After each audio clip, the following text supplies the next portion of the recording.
Are you ready to beat your bookmaker? Then it's time to follow the model. What is up, everybody? Welcome back to the Follow the Model podcast. I'm your host, Colin Thaw, the creator of ThawBall, and we got Rusty Gates, the creator of the model, on the line. What's up, everybody? How we doing? I'm doing pretty good. Been on a tear the last couple of weeks, so we're in good spirits right now. 100%. The model is hot. We had to survive the early season to get to this point where now it is rolling. Last week, +6 units, 3-1 record. Fought the week before that, 3-0, 6-1 over the last 2 weeks. On the season, we're even on the units. We're 15-16, approaching that 500 mark, and we're about to blow right past it. So let's go back to last week and review that 3-1 start. Rusty, what went well? Yeah, so quick recap here. Obviously early in the season, we hit a couple bumps in the road, but now that's starting to smooth out. We're really hitting our stride. We'll start with the Vikings Monday night. Yeah, that was one of our favorite plays of the entire year. We had that at like -1 maybe for the Niners. Trent Williams being out, Debo being out, obviously two key factors. Niners being on the second road game in a row always helps when you're going against that. And if there's any team that could protect against this Niners pass rush, we felt it was the Vikings. Their offensive line stood strong. I think it's the most underrated offensive line unit in the entire NFL. And they really gave Kirk Cousins a lot of time to protect. And then he played really well. And we were getting 7, and they didn't need any of it because they got the win outright. So that one felt really good. Chiefs, great win as well. They were in control of that entire game. I was getting a little nervous in the first half because I didn't think Herbert and the offense was going to be able to do as much as they did. Second half, everything turned around. So they basically couldn't get a first down. And then Chiefs put the clamps on them, got a good W, covered the spread. And the Ravens, just a complete demolition. That's the Ravens team we've been calling for. They're number 3 in the model. We've been backing them week after week. This is the team that we were hoping for and that we've been really seeing in our model. So it's great to see that all come together at home. And then the one game we got wrong, the Giants, can't get them right all season. And even more so than the Giants is really Washington. Watching that whole game, Ron Rivera the guy just doesn't know how to coach, I think. I know he's won like Coach of the Year in the past. He's lost his fastball, to say the least. Some of those decisions and just some of the sets they had on defense wasn't making any sense. They adjusted in the second half, but it was too little too late. Both those teams really did not play well. That was an ugly game. But yeah, all in all, really good week. Let's look to next week.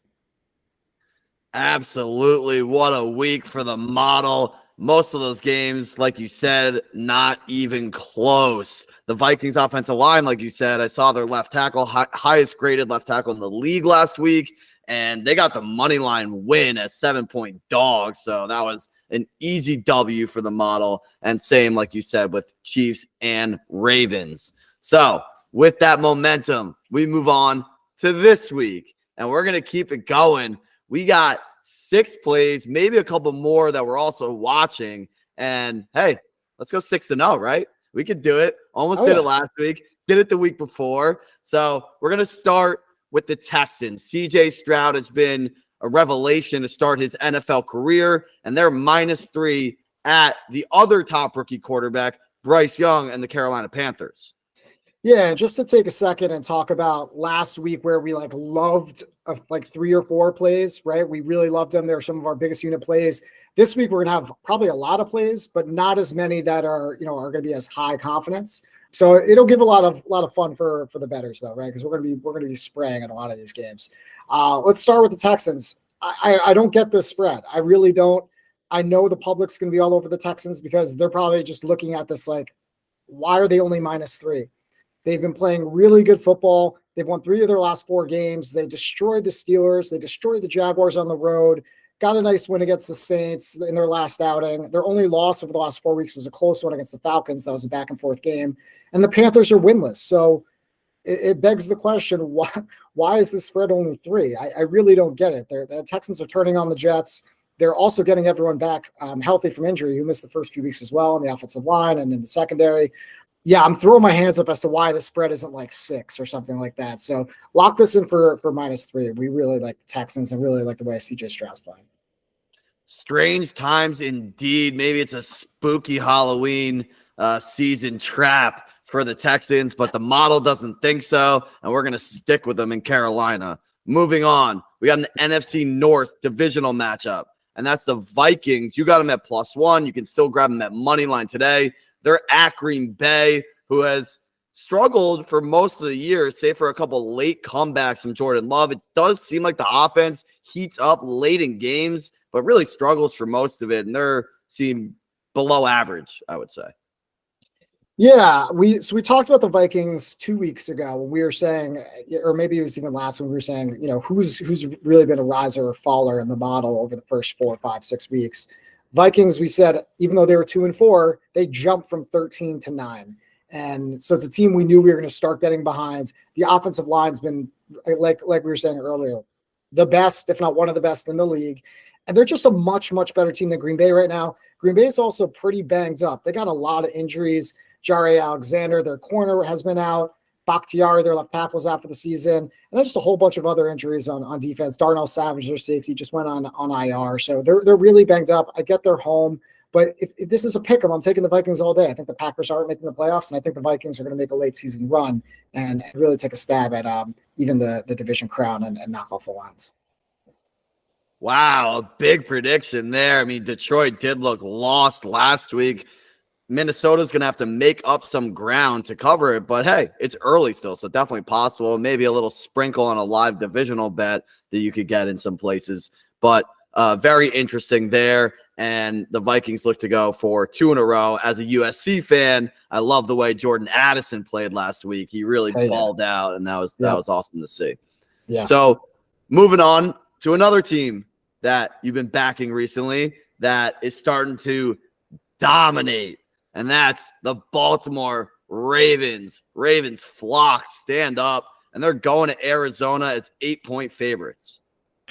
Yeah, I really think this team is starting to hit its stride, and we obviously saw it last week. I don't think they're going to let down on the road against the Cardinals.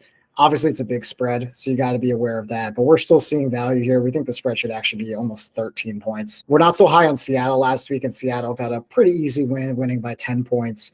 We think Baltimore can really just slice and dice this defense. And the way this defense is playing for Baltimore, we're not too scared of Josh Dobbs. I mean, he's been playing really well considering all circumstances. Been super impressed by him all year. But I think this is kind of where the rubber meets the road. Ravens defense with Odafe Oweh coming back last week. That dude's a monster. He brings a whole different element to that defense. They were incredible against the Lions. And let's see if even safety Marcus Williams might come back this week as well, right? That would even just bolster the secondary in this defense. Right. Reinforcements coming back for a team that's already on the rise. You love to see it. And for the Cardinals, like you said, they've kind of been a little feisty, but I compare them a little bit to the Panthers where they're a 1-quarter, 2-quarter team. They're going to hang around there early, and then second halves this year have been pretty much an outright disaster for those teams. Yeah, I'd call the Panthers maybe like a 7-minute team. I don't know if they make a full quarter, but yeah, the Cardinals, I definitely, they've been feisty, and this pick does make me a little bit nervous. But it does seem like, to your point, that the second half, they just start to fall apart when things start to matter. And we think the Ravens will kind of, even if it's close in the first half, they'll separate themselves as the game goes on. Makes sense. And also, I love to see just backing those teams from last week where it really felt like the model identified inequities between the line and the talent. And we're going to roll with that again this week. And to that point, another team that the model has stuck by all season, and that's the defending champion, Kansas City Chiefs. And Chiefs Kingdom, rise up. We're going in an AFC battle to Denver as 7-point favorites. Yeah, we've been riding them, and it's a great success. And a lot of it's because of the defense. The defense has been really strong, like we talked about. I got a little nervous in the first half last week when the Chargers were moving up and down, and they gave up some big plays, but they tightened the screws in that second half. Now, one thing to be a little bit worried about is Nick Bolton, their linebacker, at the very end of the game. He really did damage to his wrist. He's going to be out for at least a couple months. But, this team really has great guys to fill in with, right? Like Drew Tranquil has been a guy that's just been filling in as a linebacker for them when some of these guys go down. That guy's been a starter in the league for a while, and he's a really good player. So I don't think the drop-off is going to be too much. And, this Broncos team, I get they beat the Packers. The Packers just really didn't look good. Jordan Love didn't look good. the Chiefs offense is going to be a little bit different than the Packers offense was last week, to say the least, right? And everyone agreed the Chiefs a couple weeks ago, they looked pretty slow. They didn't even like look good. They still covered what would be a 7-point spread. So I think we're going to get a better Chiefs outing than we did 2 weeks ago when they played the Broncos. And I don't think Broncos are scoring many points. I don't think they're scoring more than 14 points in this game, right? The Chiefs defense is still going to be really airtight. We like the Chiefs to get easy. Yeah, and I think you mentioned 2 weeks ago. Well, one thing, that was a Thursday night game, and that's just kind of a wonky scenario, right? Thursday night football. And then on top of that, you also mentioned you felt the Chiefs might have held a few things back in that game. And that makes a lot of sense because they're playing the Broncos again just a couple weeks later, right? So it makes sense you wouldn't go full out on the game plan knowing that you're going to have that same opponent in a couple weeks, and you might hide a few things in anticipation of that. And not only that, the game a couple weeks ago was at home. This game's on the road, right? So they're thinking, that might be the tougher of the two. Let's save a couple tricks up our sleeve. Right. Okay, so Chiefs, they've been great for the model. Even in the early season when things weren't going as well for the rest of the model, the Chiefs have always been there for us. So let's stick by them again. Moving on to the Cincinnati Bengals. They had a tough start to the season, but have bounced back in recent weeks. Last week they were on bye, but before that, finally, Joe Burrow started to look like himself. Jamar Chase started to look like his dominant self, and now the Bengals are plus 5.5 going to San Francisco, and those Niners have now lost 2 in a row. Yeah, this is one of those spreads where if you were to tell anybody that this is the spread, before the season started, they would have looked at you like you had 3 heads, right? Like, why are the Bengals getting this many points against pretty much anybody, right? And everyone thought the 49ers should be a good team, but you'd think maybe the spread would be -3, something in that realm. We'll see if this can get to 6. So we do want to wait before we grab this because we do want to see if Trent Williams comes back for the 49ers, and Debo should be out. So we're not too worried about that one. But Trent Williams is clearly the big one, right? He's the best left tackle in the NFL. He makes such a difference to a team where the rest of their offensive line is not that good. It's pretty bad, actually. They're able to hide a lot of it because of the actual genius play calling of Shanahan. Pretty similar to the Dolphins, right? So like if you've been paying attention to the Dolphins, they're able to hide that offensive line because of the quick schemes, getting the ball out really fast, all the speed that they have. But last week, now that they have Teron Armstead out and Connor Williams out, you saw the weaknesses on the offensive line when they really got to play in the trenches. So we'll see if that happens against the Bengals this week if Trent Williams is out. Also, just this all comes down to Joe Burrow. We know that the injury he was dealing with, coming off a bye, it could not have come for a better time for him and this team. He was already on the upswing with that injury, but now given an extra week to really rest and kind of get back to 100%, I think we're going to be seeing a pretty much fully healthy 90-95% Joe Burrow at this point. And that's what we like to hear. He's a fan favorite. He's a model favorite. So definitely fun to be back on that Bengals bandwagon as they've been a perennial contender for the last couple of years. And I know I have a lot of stock in them in fantasy. So it would be nice for me from a fantasy and model perspective to see Bengals do well this week and moving forward. Finally, we move to another AFC North team, the Pittsburgh Steelers, who have been, I would say, a little tough to figure out. They never look that great, but they're always in games, right? They're well coached. They got a solid defense. Pickett feels like he makes plays when he needs to, and they're plus 2.5 against what was fade the Jags early season move. You've kind of moved away from that in recent weeks, and with good measure because the Jags have actually won a bunch in a row. But now we're fading again with the Steelers plus 2.5 home against Jacksonville. Yeah, exactly. Early in the year, we were Jags fade all the way. But, we were saying a lot of that was because of the offensive line. Cam Robinson was suspended the first 4 games. We didn't love this defense. And, Walker Little on the offensive line is out right now. But, yeah, they've been playing pretty well, but they still haven't been that impressive. I mean, they had a close game with the Saints last week that they could have lost. They've beaten teams they should have beaten. I think their record still speaks more. I don't think they're a 5-2 team. I think they're more of a 4-3, 3-4 team. And we know Mike Tomlin getting points at home. That's a spot you just got to take them, and you love to take them. And I think this environment, that Jags offense is going to get exposed against this defense. And, Pittsburgh, I think, is going to be able to do just enough. We like getting the 2.5, even if it's a super close game. I could see this being a 16-14 kind of game, right? So when you're getting 2.5, you got to feel good about that as well. This will be one of the lower plays in terms of confidence, but we're seeing value for sure.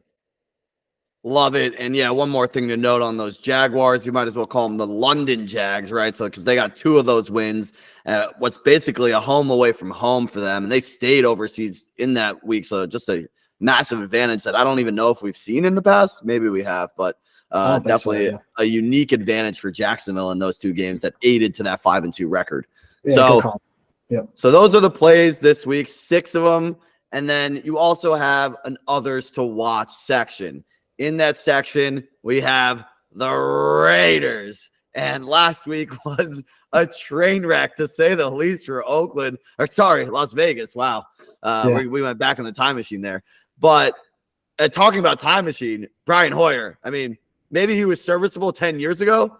Yeah. Not anymore. That was a train wreck. I saw a stat. I think he's lost his last 15 starts, I want to say, Brian Hoyer. So it's like he looks just good enough he's kind of like the Cardinals. Like he looks good for a quarter and a half, and then he just falls apart. So yeah, they finally get Jimmy G back this week is what we're seeing and what we're basing this off of. At least that's what it's predicted to be. So let's hold off and make sure that he's playing before you lock anything in. But this is a lot of points. Like I do think that the Raiders on the road against the Bears, they looked horrible last week. I'm kind of just throwing that game away. I mean, besides that, this year, they've been perfectly average. And that's what I kind of think they are. They're perfectly average, slightly below average. But they got guys like Max Crosby that can get after the passer. And I just don't think the spread should be this high. I think that the Raiders can keep this somewhat close. 8.5, that's a big number. So let's make sure Jimmy G's playing. Let's see what else is happening with some of these Lions guys like Jonah Jackson, their offensive lineman who's been out. Let's see if maybe he comes back. So this is definitely a wait and see, but right now we're feeling the Raiders a little bit. Okay. I see you. Jimmy G coming back. We wouldn't have thought preseason that was going to be a big factor in some model plays, but how horrible Brian Hoyer is really showed us that Jimmy G actually may be serviceable, right? In a pinch. Exactly. So that game again, Raiders plus 8.5 at Detroit. And that's the one you're still watching for that major injury news. So those are all the plays and the ones you're also keeping an eye on. And let's keep it rolling. The model getting hot as we're approaching the midpoint of the NFL season. Anything else you want to note before signing off? Not really. I think Texas and Vikings, those are the ones we really like this week. We're gonna be going bigger on those for sure compared to the rest of the slate. But it should be a fun week. We got a lot of games that we're eyeing. I think, the only thing to be a little scared about is like these Chiefs and Ravens, like a backdoor cover, right? Like I think that's the only way that those can lose, but this is the NFL, that can happen. So we'll probably go in smaller units, but we're locked in right now. We're seeing value all over the place. This is the best time of year. Let's keep the damn thing going. And keep following and keep betting, and the model ain't stopping anytime soon. Let's go. I love it. Smaller units, but we ain't scared. We're going on the road, in fact, for a lot of these plays. So model just identifying value wherever it sees fit. And that is the end of this week's podcast. Make sure to subscribe to the Substack so you get the up-to-the-minute updates from the model, including those future look-ahead lines you identified 2 last week that were advantageous on the line swing. So you always want to be up to date and follow it all through the week. So with that, we're signing off. I'm Colin Thaw. You had Gates on the line as well. And this is Follow the Model.